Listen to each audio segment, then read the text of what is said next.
And hello, ladies and gentlemen. Welcome back to the Charles in Charge Cowboys Sports Report. Been about 3, 4 days, but I am back.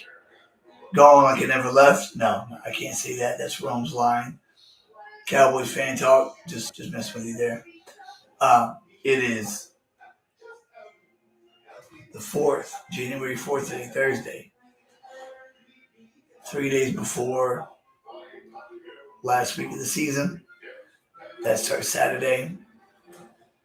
Got a few things to hit on. I like the moves that we made this week. Surprising, but gives me some confidence in where we're going to go. I'm going live here. Show's still growing, still small. Live shows kind of hit and miss. Last few have been pretty good. If you're watching this, that means it's been uploaded after the fact and you haven't subscribed. I implore you to hit the red subscribe button. It's free. It costs you nothing. It's a free investment because I guarantee you, as soon as they hit 500, that's my goal, hit 500 by the end of the season. I can do that with the help of my brothers and sisters that bleed the blue and silver that I do. This microphone actually supposed to be working. And all season 1,000, and when I hit 1,000, I guarantee you the show will take off immensely. I'll be able to put back into it studio equipment, sound bites, a desktop. I have a laptop right now, but a desktop to join with it for film and graphics, and a call-in line, just like Law Nation has. Law's the only one that has a call-in line that's like necessary. I don't understand why nobody else has that. He's the one that inspired me to start my own thing. Been a fan since Super Bowl 28. Played my entire youth. Been a student of the game my entire life. Now we are going into Week 18 at Washington. We are 3-5 on the road so far this season. Now the old saying goes, you want to win all your home games, split on the road, and then you bound for the playoffs if you have a season like that. Our road woes are very real. I went to one this season in person and saw the massacre that was the Buffalo Bills at Highmark Stadium. I live in Houston, Texas, so that was cross-country trip to watch us get our ass whooped. And I was, I think that could have been a wake-up call because we played Miami tough the following week. Then I was like, Miami could be the 1 seed, and I see Miami get stomped by Baltimore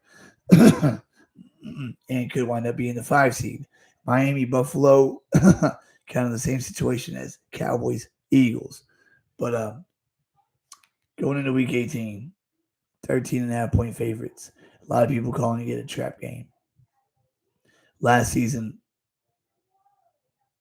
we finished at Washington. The number 1 seed was technically on the line, but everybody knew that Eagles team last year wasn't not going to lose to the Giants, and that San Fran was not going to lose to who they were playing to. To win the division, we needed to win. Eagles to lose to get the 1 seed. We needed to win, and the Eagles and Niners to both lose. But we knew that wasn't going to happen.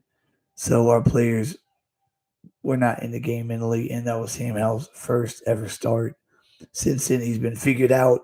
Thanksgiving, we stomped Washington in the mud 45-10. So I don't care if it's here, there. JVB boy, what's good, Charles? Hey, man, welcome in to the show. I appreciate you checking in. You asked me what's good, my man. I'm going to tell you what's good. What's good is the moves that we've made this week. We brought in Lyle Collins, who has been discussed a lot of the season. Bring him in for depth. Terrence Steele, coming off the injury is not the same right tackle he was last season. I expect Terrence Steele by next season to be back to the Terrence Steele that we know. But a lot of people don't realize Week 16 last season, Lyle Collins suffered the exact same injury, a little bit worse. And Terrence Steele was able to play Week 1. Lyle Collins wasn't even close. Lyle Collins barely, got cleared by the doctors to play football about a month ago.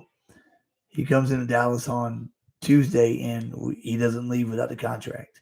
Sign him to the practice squad. He will be part of the 53-man roster come playoff time. Now, interesting thing here. We all know that Tyler Smith went down against Detroit, right? Torn plantar fasciitis. It's completely torn, which you say is better than it being half torn because it's when it's completely torn, it's a pain, management type deal. How much pain can you manage? It's gonna be sore, but you can play on it. Tyler's a tough boy. He's a dog. I think Tyler Smith will sit week 18 and then wild card weekend go out there and do his thing and not miss a beat. I mean, even if they gotta, give him an injection in the foot or the lower leg to help numb some of the pain, they'll do that. Tyler Smith is a baller. He will play. But what's interesting to me is when we signed Lyle Collins, JVB boy, do you believe that Tyler Smith will? This damn heart's always in the way. I don't understand.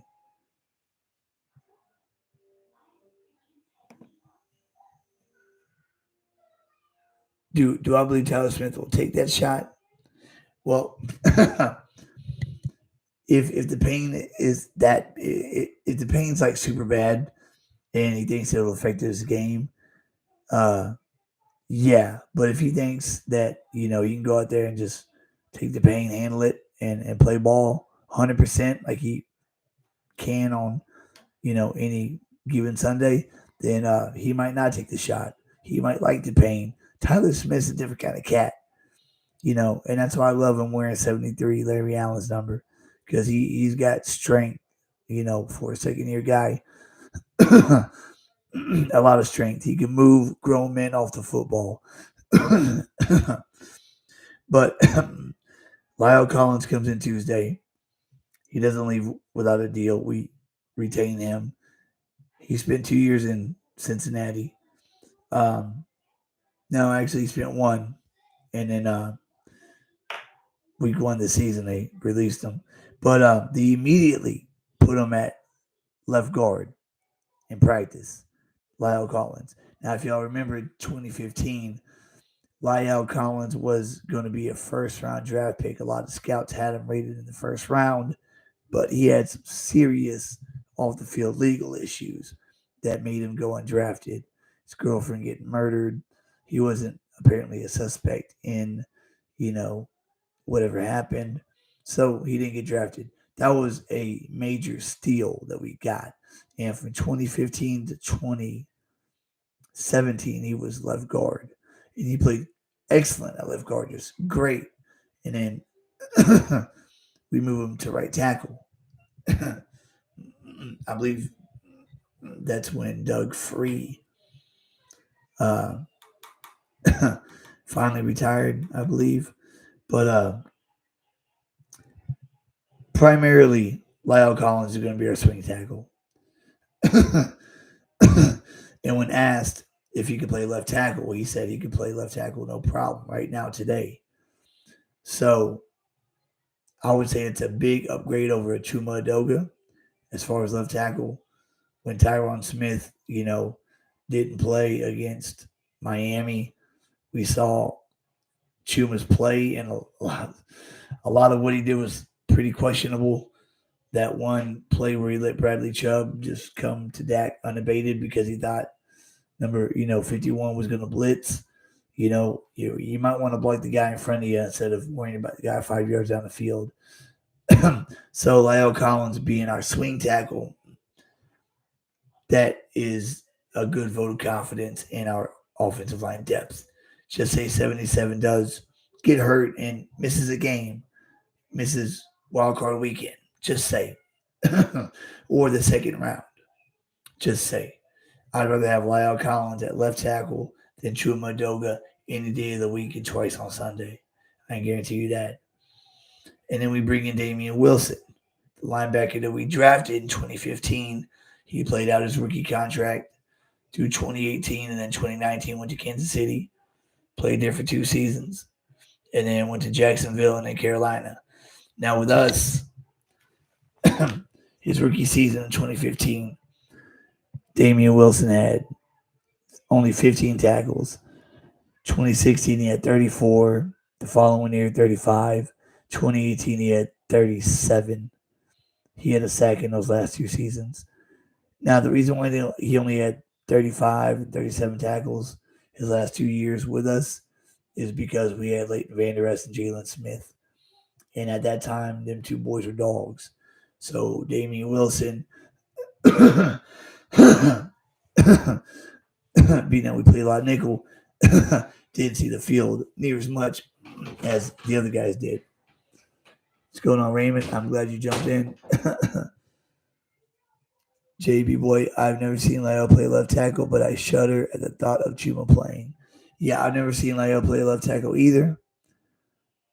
But apparently he played left tackle in college. Lyle Collins was a left tackle coming out of the draft. And when we attained him, UDFA, we turned him into a left guard in 2015. He played that position 3 seasons. And he was great at left guard. I mean, the 2016 year, Zeke's rookie year, we had Tyron Smith, Lyle Collins, Travis Frederick, Zach Martin, and Doug Free. That starting five was amazing. So Lyle says he can play all 3 positions: left tackle, right tackle, and left guard.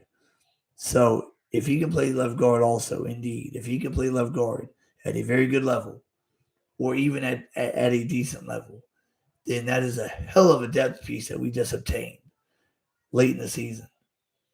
A guy that can play right tackle, that can swing out to left tackle if Tyrone goes down, and that can play left guard too if Tyler's having trouble with his plantar fasciitis being torn. And Damian Wilson, just, for linebacker depth, we're razor thin at linebacker as it is. Marquise Bell, is a small guy. He's a safety, converted a linebacker. At Buffalo, he just pushed around. Damian Wilson can help in the run game, run defense. Since we didn't get Darius Leonard, who made a colossal career mistake by choosing Philadelphia opposed to Dallas. What Darius Leonard wanted to do was jump on a team that had a good chance to get to the chip, and also by doing that raise his stock, play in the playoffs, get noticed, and then get a big deal this following offseason. Well, going to Philadelphia, their defense is horrendous, and he's looking horrendous with it. If he would have come to the Star, everybody watches the Cowboys, whether you hate them or you love them. He would have gotten the most attention. Dan Quinn would have probably set him up in the best spot that he could have been in. And then Darius Leonard would have probably been a hell of a lot better for us than he is for Philly, especially for our run defense, and especially when Hankins is back 100%. Because Mozzie's a red shirt. Let's face it. I mean, they got him dropping weight right now, trying to make him into a 3-tech, going into his playoff run. In the offseason, I believe he'll beef back up to like 330, something like that. JVB boy, we waived Devin Harper, Isaiah Land. We kept Malik Davis just to make sure he never plays.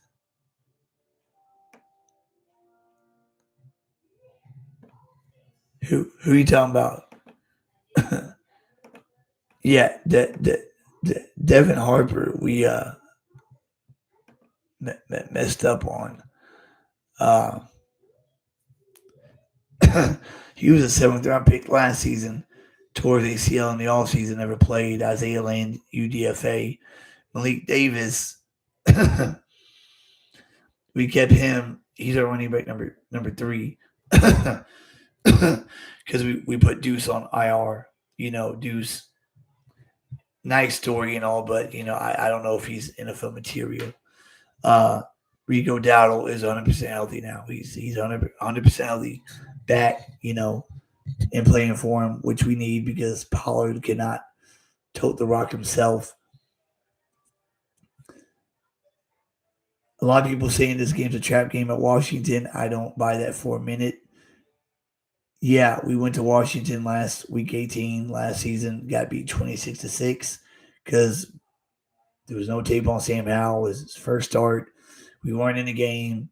We already knew we were the 5 seed. We knew Philly was not going to lose, and they did not. They blew out the Giants as they did the game before and as they did the game after. I apologize for the cough. It's part of my Tourette's.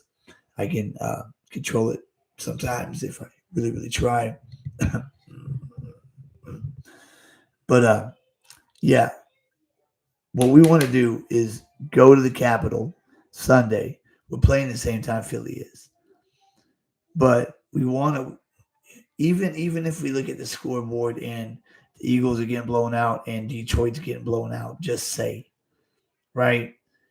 We still want to go to Washington and have a big win, a convincing win on the road going into the playoffs.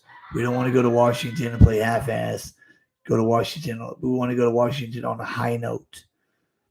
And we want this game to be over by halftime and have our starters sitting by the third quarter. Similar to Thanksgiving.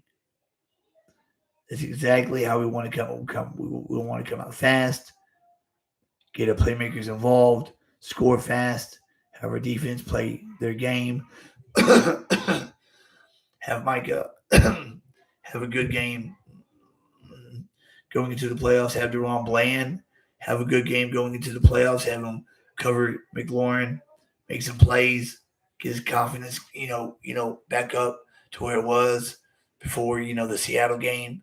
So he goes into the playoffs, you know, feeling real good about what he can do because he can play ball. He can play ball. He's only a sophomore in the NFL.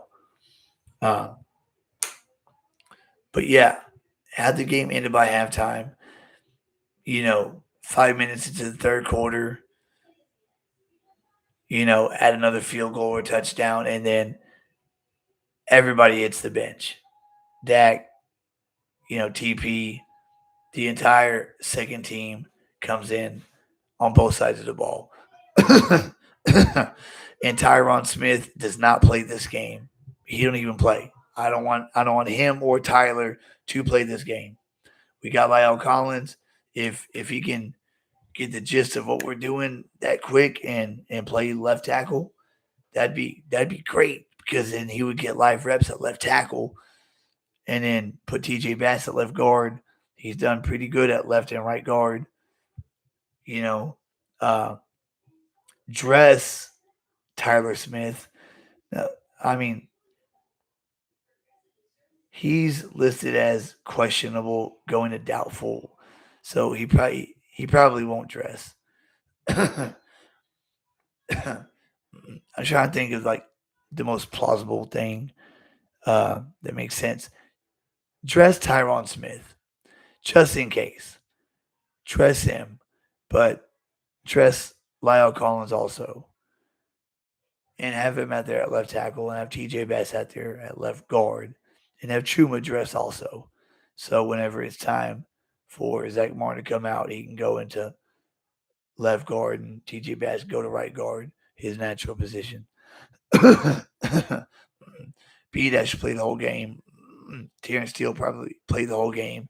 Terrence needs as many reps, as much game time as he can get, so he can keep getting closer to what he was last season. He won't reach 100% this season, but if we can get Terrence Steele to 80% for wildcard weekend, that'd be great. Because last season, the combination of Zach Martin and Terrence Steele, we were running off that right side with impunity. We couldn't be stopped. And then Terrence went down. Tyron stood in his place after a miraculous comeback from that injury, and it wasn't the same. And it was funny because whenever Tyron Smith came back at the exact same time that Terrence Steele went down, and Tyron said, I can go back to right tackle, that was my college position. That's, my rookie season. That's where I played. In your mind, you were thinking, man, Zach Morgan and Tyron Smith are going to play side by side. Oh my goodness. Like, holy shit. That's going to, I mean, they're going to, you know, no, it wasn't what we thought. We couldn't run off the right side very well. Pass protection was okay. Uh, it just shows you what you see on paper doesn't necessarily translate to the field. On paper, you saw Zach Martin at right guard, Tyron Smith at right tackle at the end of last season, and that looked like the best right side combination in the NFL. Turns out it wasn't, because Tyron Smith is a true left tackle now. Not really good at right tackle. And chemistry has a lot to do with it.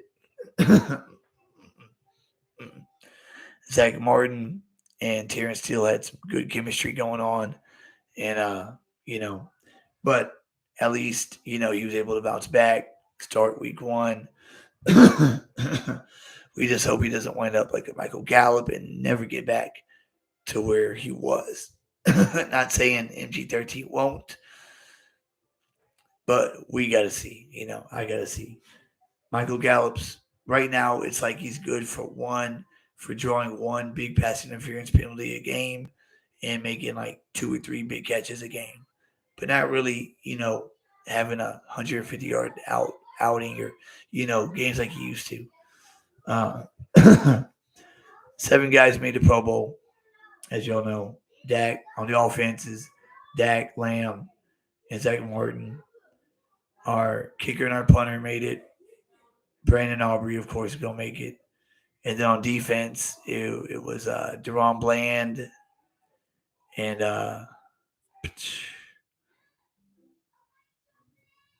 on defense, Micah Parsons, right? Yeah. So did Tank Lawrence just get screwed out of the Pro Bowl? Because number 90, when he got that big contract in 2019, Jerry Jones said, he needed a war daddy, even though DeMarcus Lawrence isn't getting 14 and a half sacks like he did in 2017 or 11 and a half like he did in 2018. He still can get to the quarterback, but he is a hell of a run-stopping defensive end. He is an overall defensive end. He's what you want in an overall defensive end. He's not a pass rushing specialist. He's more of a run-stopping specialist, but he's more of a well-balanced. He's like a Greg Ellis. He's like Greg Ellis, but better than Greg Ellis, with more attitude than Greg Ellis. Greg Ellis could stop the run really well and get to the quarterback. Tank can do both, but better. And Greg Ellis was the guy that we chose over Randy Moss in the 98 draft. Tank Lawrence was the number 2 pick, second round pick.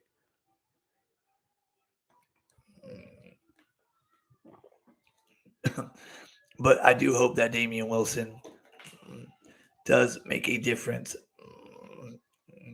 in stopping the run, on early rundowns. I'm sure he'll be out there, opposed to Marquise Bell. who's played great. Marquise Bell's, he is,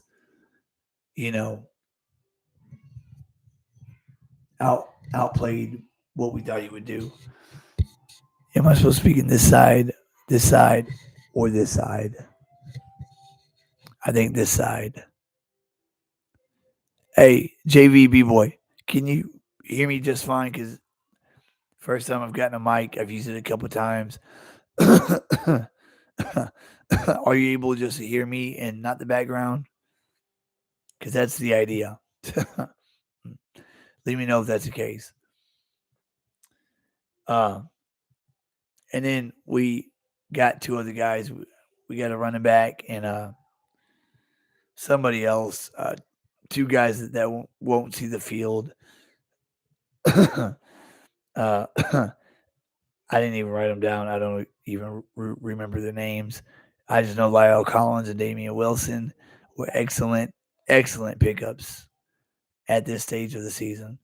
And if Lyle Collins can really play, I mean, if he's 100% healthy and he can really play ball like he did in 2019, 2018, so on and so forth. And like he said, he's 30 years old now. And he said when he came in the league when he was 21, he didn't know anything. So he's grown as a player. And I hope that, shows on the field also. Now we hope that he doesn't have to see the field. But if he does, we hope that he's able to step in and ball out, like just whoever he steps in for, not miss a beat. In other words, that kind of depth. And if he can supply that kind of depth at right tackle, and left guard, that is amazing. I mean that is a gem right there, and he will be here next year too. On the injury report going into Washington, Dorrance Armstrong, his ankle not looking too good. Another DNP today, Thursday, didn't practice. I don't think he'll go. Don't really think we need him. Rico Dowdle, he's good to go. Jonathan Hankins limited. They expect him to play.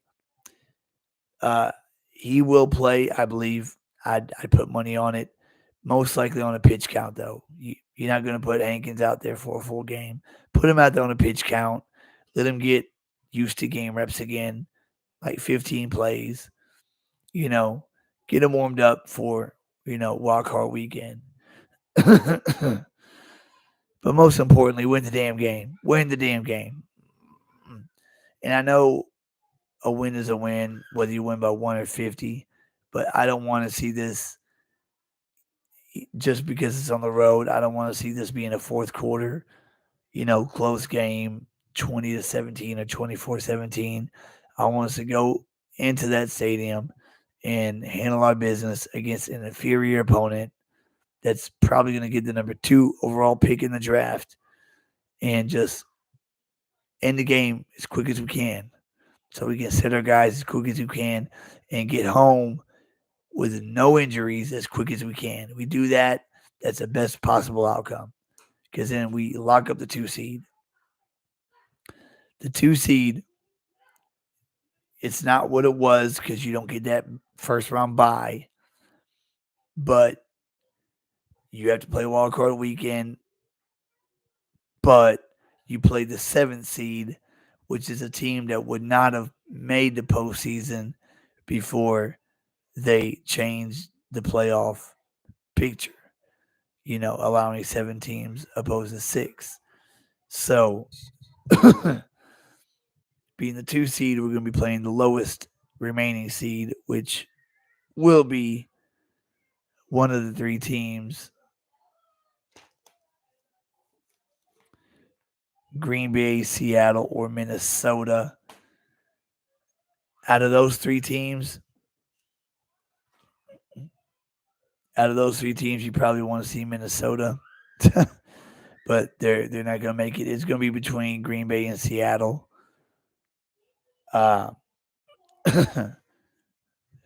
Who does Green Bay play? Oh, Green Bay play. They play Chicago. And Chicago does give them problems. So the question is, do we want to play?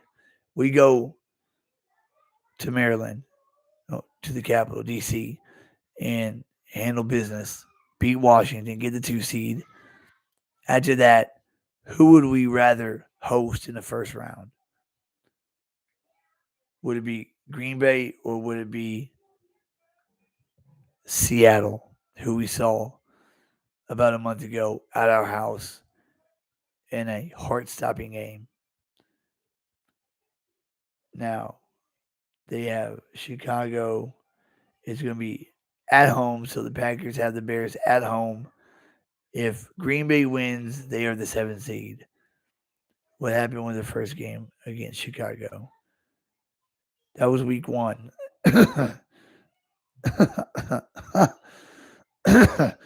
So the Packers played the Bears week 1. They won 38-20, and they played them week 18. It's kind of interesting. You play your divisional opponent, divisional rival first game and last game of the season. So Green Bay beat Chicago 38-20 week 1, but week 18 the teams are completely different. Uh the Bears are 7-8 if I'm not mistaken. 7-9 I mean. Uh so Chicago's going to be going into Green Bay wanting to win. They're not going to be going over there to roll over. And I personally, I know Minnesota is not going to make the 7th seed because Seattle and Green Bay would have to lose, and also I think New Orleans would also have to lose for Minnesota to to get the 7th seed. But the Bears the last game they played Atlanta, they beat 37-17. Then they beat Arizona 27-16. They lost to the Browns by 3 points at Cleveland. That's a tough game right there. Chicago playing football. Then the game before that, they beat the Lions at home 38-20-13. They beat Minnesota 12-10 before that. And before that, barely lost to the Lions by 5. And then beat Carolina before that. So out of the Bears' last 1, 2, 3, 4, 5, 6. Out of the Bears' last 7 games, 1-0, 2-0, 2-1, 3-1, 4-1, 4-2. Bears are 5-2 in their last 7 games. So they're going to be going into Green Bay wanting to go off on a high note, ending the season 8-9, knowing that they have 2 first-round picks next year, 2 second-round picks next year. Just Carolina gave them the farm.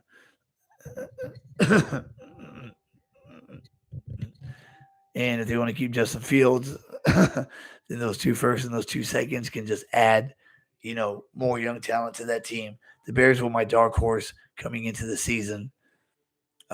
They disappointed early, but they caught fire kind of late, which seems to happen to teams.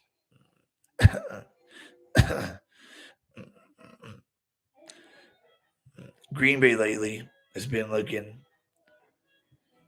They whooped Minnesota 33-10. Barely got by the Panthers 33-30. Got beat by Tampa 34-20. The Giants beat them. So they're 2-2 in the last 4 games. And before that, they beat the Chiefs 27-19. 3-5. And then they beat the Lions 29-22 before that. So it's 4-6. So they're 5-7 in the last 7 too, beating the Chargers 23. So Green Bay and Chicago are both 5-7 in the last 7 games. That should make for an entertaining. That'll be at 3:25 Central Time also. And then Seattle. Hold on, guys. Bear with me. Let's just see who Seattle has. Now, I know Tampa Bay has Carolina week 18. So Tampa Bay is going to stomp Carolina, win the South, clinch the 4 seed. And that's going to pretty much knock New Orleans out of the playoffs. Unless Green Bay, Seattle, and Minnesota all lose, which I'm not sure that's going to happen. So Seattle has Arizona at Arizona. And Arizona is coming off a big win at Philly. Seattle's coming off a tough loss at home against Pittsburgh. So Seattle has to take their show on the road to Arizona. Green Bay is going to be at home against Chicago. I would put my money that Green Bay does win, does get the 7th seed. the Rams locked into the 6th seed, and then Tampa Bay penciled them into the 4th seed. So basically, you you can bank on this for the NFC. San Fran 1 seed, Cowboys 2 seed, Lions 3 seed, Tampa 4 seed, Philly 5, Rams 6 seed, and Green Bay the 7 seed. A lot of people are saying that the Rams are the team that nobody wants to see in the NFC playoffs.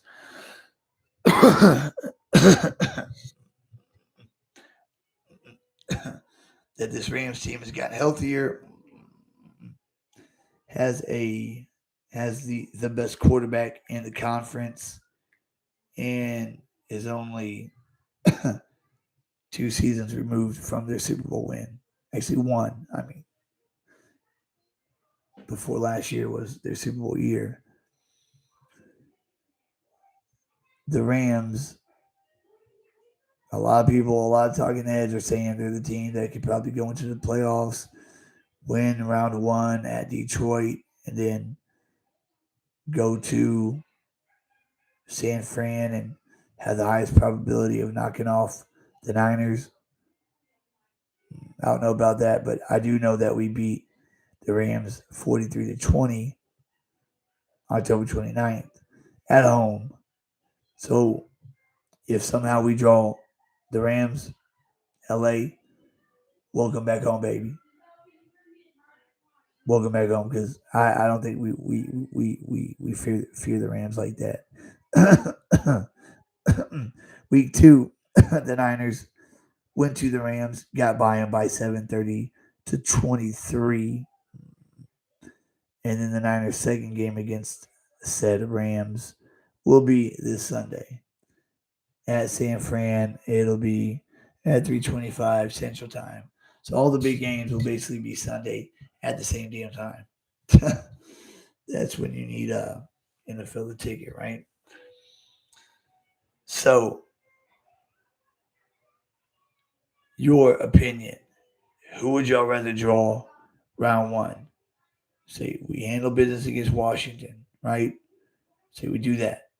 We get the 2 seed. 2 playoff games at home, barring we win the first one. Guaranteed 2 playoff games at home.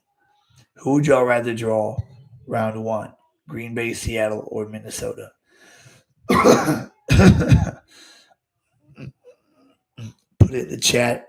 Let me know. I'll let you know my opinion. I would much rather see Green Bay in round 1 than Seattle. Because when we saw Seattle, they gave us a scare from hell, and they didn't have their running back 1 playing, Kenneth Walker III. They had the rookie Zach Charbonnet. Kenneth Walker, that boy can play ball now. Playing Dan Quinn twice, Dan Quinn most likely won't let up 35 points again against that Seattle offense. But I also don't want to see Seattle again, because I don't want Deron Bland to have another bad game and then his confidence be deflated going into the second round. If we did draw Seattle, because Chicago could very well upset Green Bay, and then Seattle beats Arizona, they're the 7th seed. If we host Seattle, then Dan Quinn knows he has to put Gilmore. Gilmore has to travel with DK. That has to be what has to be done. Gilmore would have to travel with Metcalf, because in the first half of that game, DK Metcalf just ran Deron Bland up and down the field, made him look horrible. And at halftime, Al Harris went to Gilmore, told Gilly, hey, cover number 14. He did, and Metcalf didn't catch another pass the rest of the game. So this would be the path of least resistance to get to the NFC Championship game. This right here. This is what I would love to see, all right? Going to Washington Sunday. Handle business by halftime, be it 28 or 31-0. 5 minutes to the third quarter, you sit all your starters. We go home healthy. Nobody has a scratch. Tyron don't play the game. He sits out this game, including Tyler. So TJ Bass be at left guard, and if Lyle Collins is good enough to play, put him at left tackle, see what he can do. Because Washington does not have Chase Young or Montez Sweat anymore. So it's not like, Lyle Collins is going to be going up against a world beater, pass rusher. That'll, being that he's going to be the swing tackle going into the playoffs, playing him at left tackle at Washington wouldn't be a bad idea. It would give him some live game reps, even though he's a true right tackle right now, but he's going to be a swing and he can play left guard. So not a bad idea, but Green Bay, round 1. After we handle business against Washington, Green Bay comes into our house. I think, the score would be like 43-17. I think we beat the Packers down and get our revenge on them as much as we can after 2014 and 2016. Being that the bad man isn't there anymore, the boogeyman, Aaron Rodgers. Aaron Rodgers didn't really, beat us 2014.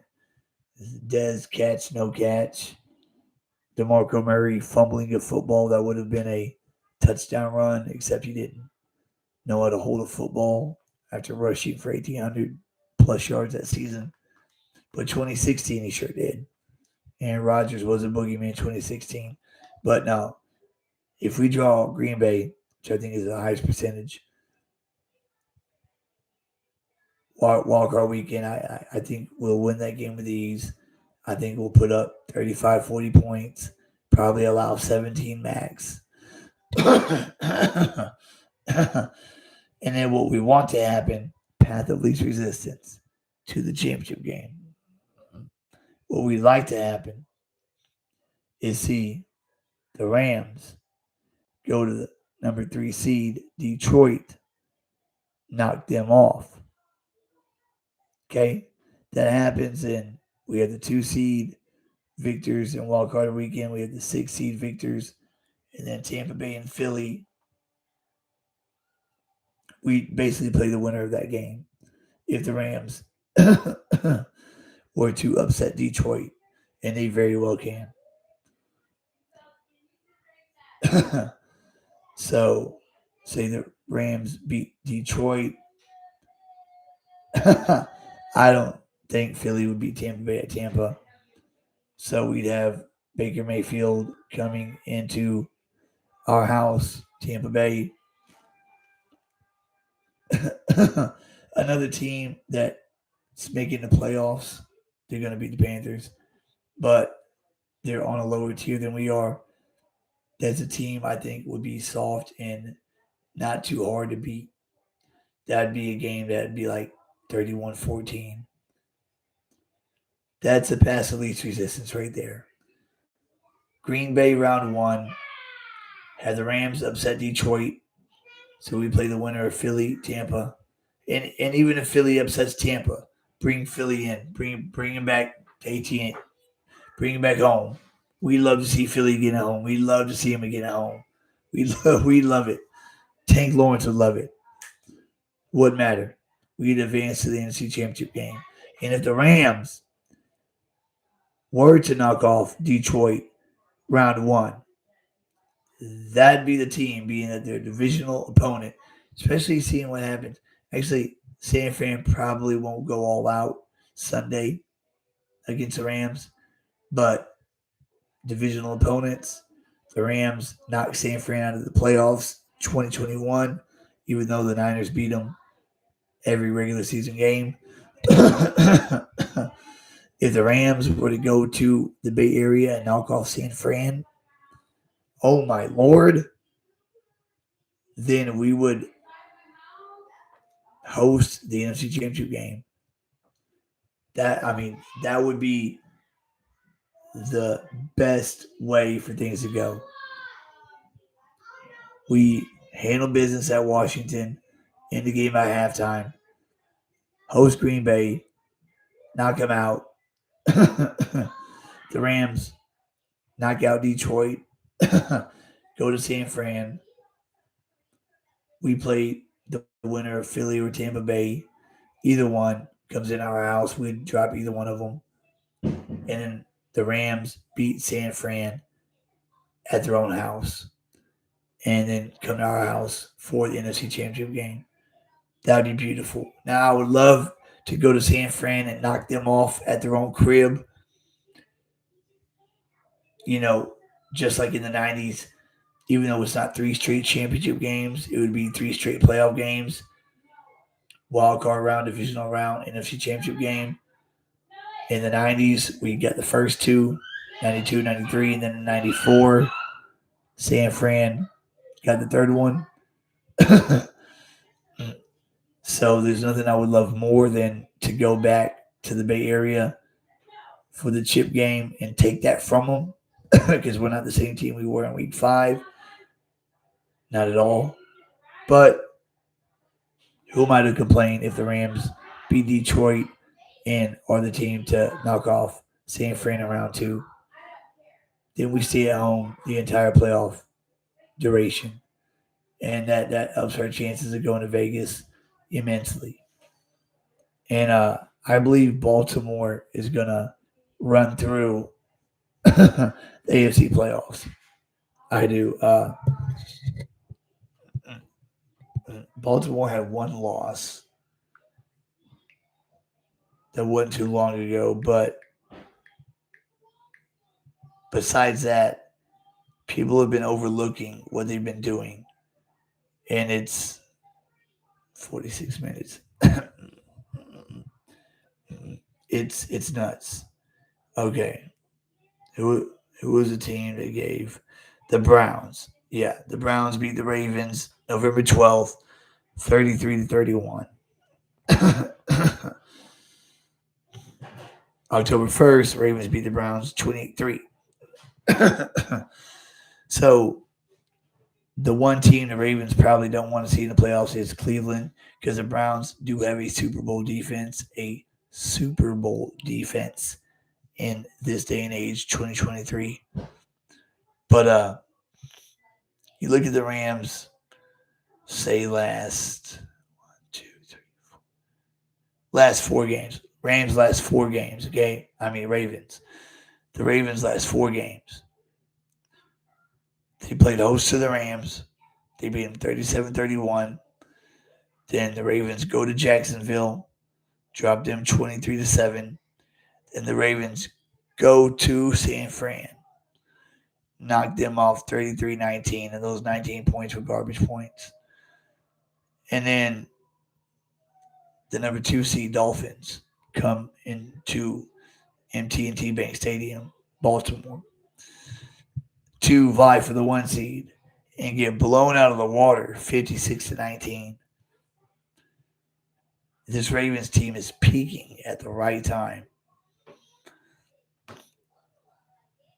You got, my opinion, 2 Super Bowl scenarios.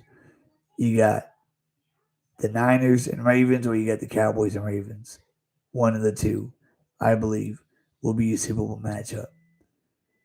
But the way things are set up right now, we have our best chance to get back to the chip game. First, you got to get to the chip game. We have our best chance to get back to the NFC Championship game since 95. We have a better shot this year than we did in 1998 when we went 10-6 and we swept the NFC East for the first time ever. Our second game against Arizona, we were up 28-0 at halftime. They came back to tie it. We wound up beating them 35-28, swept them. They won the last game of the season. We drew them round 1, wild card round.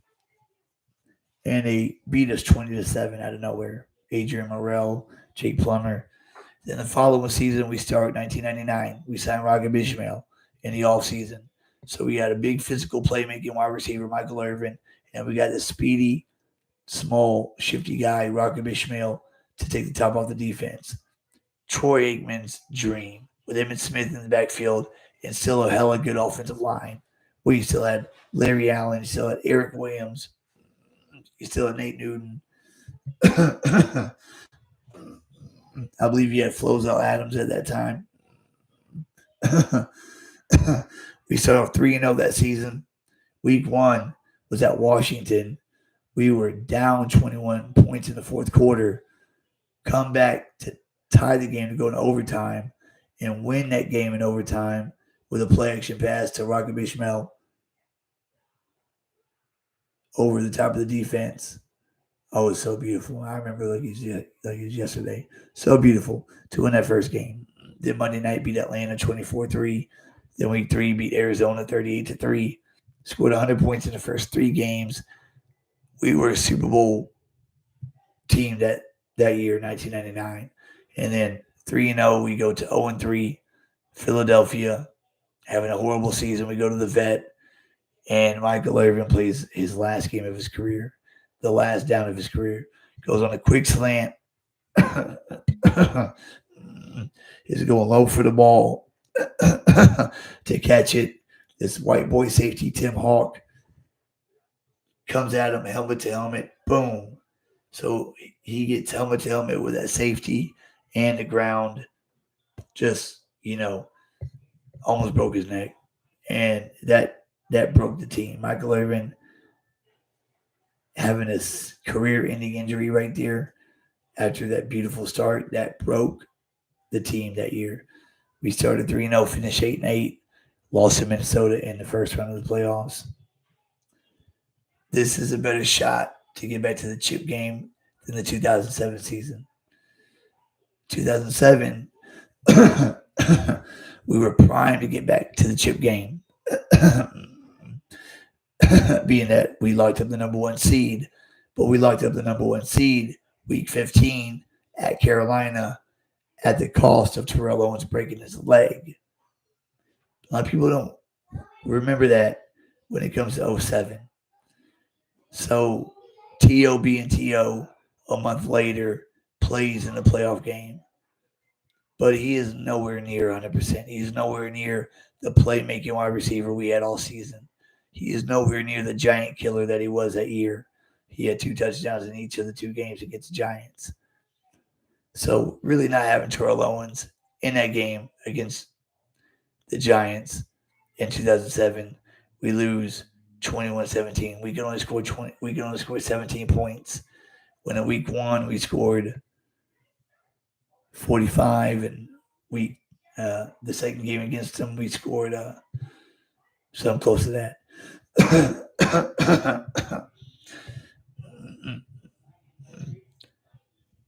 If Terrell Owens doesn't break his leg that season, 2007, we get back to the chip game, and the Giants, Patriots, Super Bowl game would have never happened.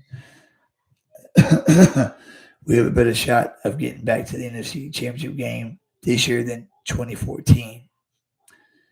We have a better shot this year than we did 2016. We have a better shot this year than we did last season. This is our best shot to get back to a game we haven't been to since 95. Since 95.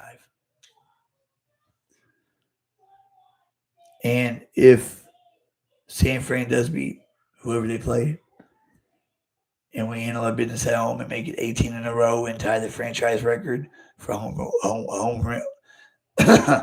wins, losing my voice here, and have to travel to the Bay for the championship game, we will be game for that. We will not be intimidated by any means, any way, shape, or form. We will be up for the task. We will be up for the task, especially losing the last 3 to them, especially the last one and the way that it went. The last 2 playoff games were tight. The regular season game was not. So we would have a lot of avenging to do. But one game at a time. Yeah, that's pretty much my thoughts on what's happened this week and what we need to do this Sunday to get into the tournament unscathed and in great shape. Jonathan Hankins put him on a pitch count, 10, 15 snaps, that's it. So then come round one, he's 100% ready to go. Clog that middle. Have Tyron Smith sit his ass on the bench at Washington because that man is a difference maker when he's in the game.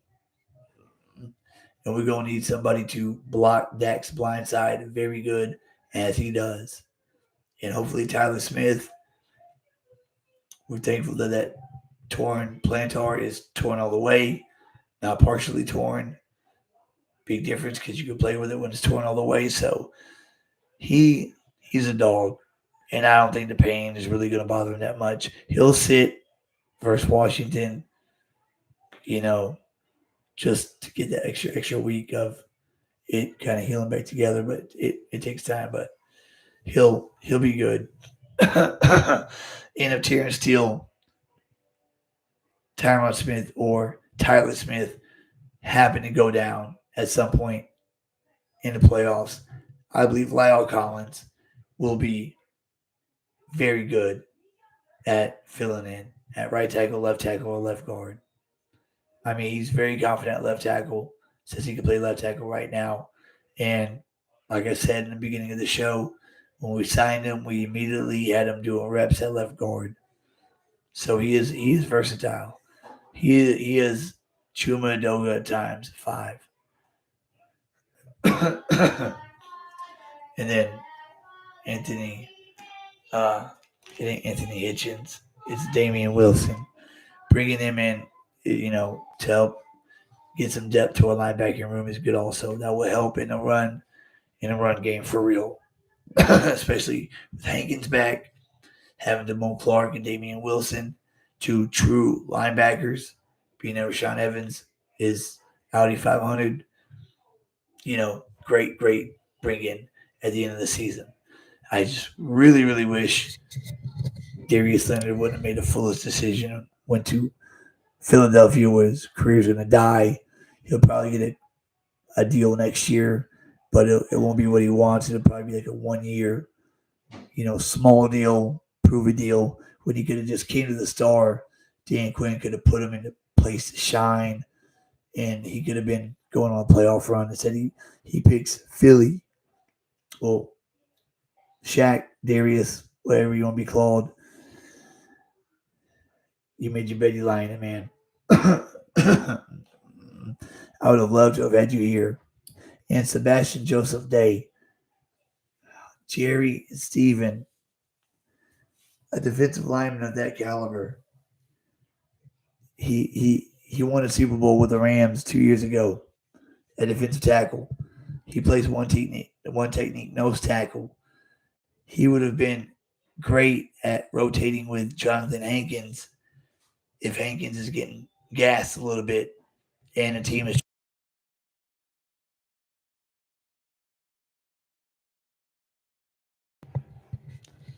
He'd have been perfect for that. If Hankins is getting a little gassed and the team is running the ball and they're trying to make it their game, then you put Sebastian Joseph Day in there, and he is just as good as Hankins, if not maybe a little bit better. And he's just a rental Jones family. Why wouldn't you go get him? No, the Niners got him. So coming into the season with the Niners defensive line wasn't scary enough with Nick Bosa, Eric Armstead, Javon Hargrave, and whoever they had at the other defensive end spot. During the season, they trade for Randy Gregory, Chase Young, and then get Sebastian Joseph Day. A one technique that they didn't have all season. Javon Hargrave is a 3-tech guy, gets to the quarterback, So now that San Fran defensive line is Nick Bosa, Eric Armstead, Sebastian Joseph Day, Javon Hargrave, and Chase Young. Chase Young and Bosa, who played at Ohio State together. College bookend teammates that are now bookending at San Fran. But it's all right. We got Tyron Smith, Terrence Steele. I know 77. Keep one of them in check. Terrence Steele do his best job doing the other. have some help. Tight end Chip, running back Chip.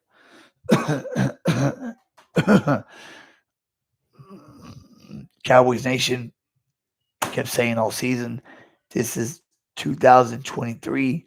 This is not last year. This is not 1998. This is not 2003. This ain't '07.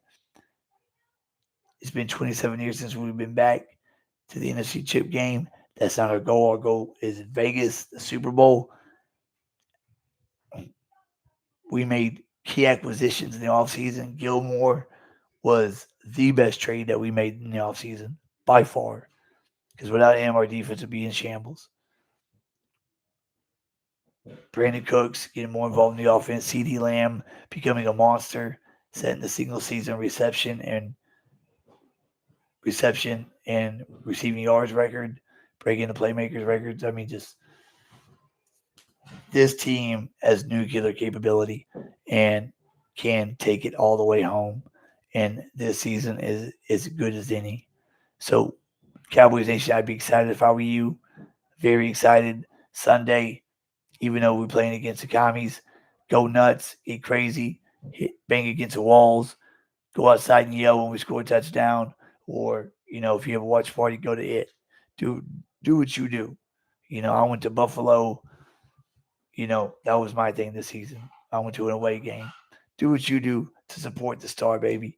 Because if we hold up that trophy again this season for number 6, boy, man, oh, I'm gonna get my wife pregnant again. Yep, I'm gonna get her. We're gonna have our third. We're gonna have our third kid. If we win the Super Bowl, I am getting her pregnant. Yep. All right, guys. About an hour is usually about how long I go when I do live shows. If you're watching this and you like my content, guys, please hit that red subscribe button. Like I said, it is free. It costs you nothing. I'm at like 384 right now. Help me get to 500 by season's end. Guys, please. And then in the off season, I will hit 1,000. And then once I do that, this channel will really take off. This show, I mean, it's going to take a long time to grow to those heights, but this show will be as good as Law Nation, Mark Holmes, Mike Fisher, those shows you look forward to watching. This show will be a gem like that. If I'd have known it was this easy to start your own YouTube, Cowboys show, I'd have done it 10 years ago. My first game was Super Bowl 28 against Buffalo. I was 6 years old. That night, for some reason, I fell in love with the star. I don't know why, I just did. And ever since then, been a fan. From the 94 season on. Played the game my entire youth, been a student of the game my entire life. After February, after the Super Bowl, I just, can't wait until August and then September. I mean, football season just makes everything so much better. Please hit that subscribe button. Hit that like button too, guys. If you hit that like button, that basically makes this video pop up on more people's news feeds and gets more views. More views equals more subscriptions. So please subscribe, like, and share this content. I cannot implore that enough. You will not regret it. Like I said, hitting that red subscribe button is a free investment. On another note, keep God first and foremost. He comes before everything, even this. Seek him and his righteousness, and all these other things will be added unto you. I am a living testimony of that. It is my job to say that every video, everywhere I go, as a soldier for Christ. I always have a little joke. I always like to say, I'm going to end with this. The first game that I saw, Cowboy game, Super Bowl 28 against Buffalo at the Georgia Dome. Second time around. We're losing 13-6. And I say one of my first prayers at halftime that we come back and win. I'm 6 years old, right? So one of my first prayers. And we come back, we win 30-13. And I'm looking up and I'm thinking, I'm so happy we won. Like I just met this Cowboys team that night and, just fell in love with them.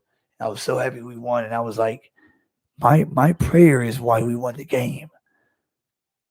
And if I wouldn't have said that prayer, we wouldn't have won. My prayer, God heard my prayer. God answered my prayer. So I always make a joke that the Cowboys led me to Christ. And then the other joke I like is that Texas Stadium, the original Texas Stadium with a hole in the roof. The reason why they had the hole in the roof is so after church, God could swing by over there, wouldn't have to use X-ray vision, could just look down and watch his team play on Sunday. I always like that folklore legend. But other than that, guys, y'all have a good Friday tomorrow. I will catch up with y'all probably Saturday night. Do a live show Saturday night, and then hit y'all Sunday too, guys. Y'all have a good Friday, TGIF, and be safe, be cool, calm, and I'll catch y'all guys on the flip side. Charles and Charges out. Deuce.